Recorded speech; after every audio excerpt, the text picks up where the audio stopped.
كوباية الزبادي عندنا أساسي في السحور في رمضان. قلنا نعمل الزبادي في البيت بما إنه أسعاره بقت غالية. زبادي متماسك بقوام كريمي، وش قشطة، حاجة روعة.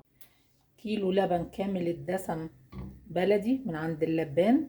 لازم حضرتك تكوني متأكدة إن اللبان بيبيعه بدون إضافة مية علشان الزبادي ينجح معاكي. حضرتك عايزة تستخدمي اللبن المعلب، بتفضيه من العلبة في حلة أو لبانة على النار وتسيبيه يغلي وتستخدميه بنفس الطريقة. غلى اللبن معايا بالشكل ده، هطفي عليه النار. غلي معايا اللبن بالشكل ده، انا مش هسيبه يبرد لوحده، احنا اللي هنبرده. والهدف من ان احنا نبرد اللبن ان انا لما هدلق بالشكل ده اللبن هيديني الرغاوي الحلوة دي. الرغاوي دي اللي بتدي الوش الكريمي للزبادي. هفضل اخده من البولة للحلة ومن الحلة للبولة من 3-4 مرات كده لحد ما يهدى خالص ويوصل لحد دمعة العين. شايفين كمية الرغاوي اللي عملها اللبن نتيجة التبريد بتاعه؟ دلوقتي اللبن معايا بقى دافي زي رضعة البيبي او دمعة العين بالشكل ده. هاخد كده منه نص كوباية، هضيف فيها كوباية زبادي كبيرة بلدي من عند اللبان برضو. هدوب الزبادي في اللبن لحد ما ينعم خالص الزبادي ويختلط بشوية اللبن اللي انا حطاهم. اختلط الزبادي كده باللبن وبقى قوامه كريمي ناعم كده، مفيهوش اي تكتلات. هضيف كوباية الزبادي كلها على اللبن بالشكل ده واقلب عشان يختلط الزبادي باللبن. هخفق اللبن والزبادي بالشكل ده.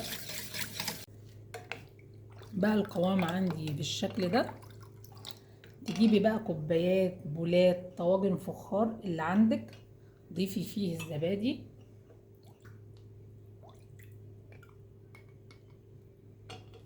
مليت الكوبايات بتاعتي كلها بالشكل ده. اهم حاجة الكوبايات اللي هضيف فيها اللبن تكون كوبايات نظيفة وناشفة علشان ما يدخلوش اي بكتيريا وتبوظه.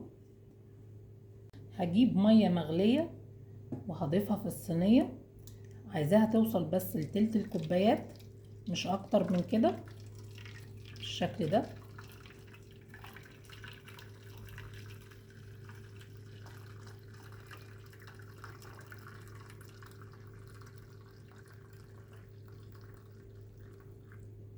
بس كده. هجيب بقى فوطة مطبخ نظيفة او بلاستيك راب او اي غطا عندك تغطي بيه الزبادي بالشكل ده، وهكون مدفية الفرن لمدة ربع ساعة وطفيتها. هدخلها هيقعد معايا 6 ساعات او من بالليل للصبح، وبعدين ادخله التلاجة 3 ساعات او 4 ساعات وبعدين اخرجه وبالهنا والشفا. ده شكل الزبادي بعد ما سبناه من بالليل للصبح في الفرن الدافي بالمية المغلية بالشكل ده، وحطيته بعد كده 4 ساعات في التلاجة. شايفين الزبادي متماسك ازاي؟ شايفين قوامه الكريمي بوش قشطة، طعمه خطير.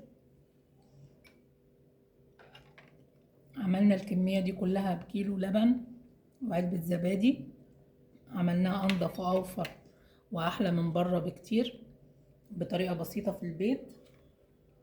لو حضرتك حابة تزودي الكمية تفضل معاكي اسبوع بحاله من غير ما تغير طعمها ولا لونها، بشرط انك تغطيها في التلاجة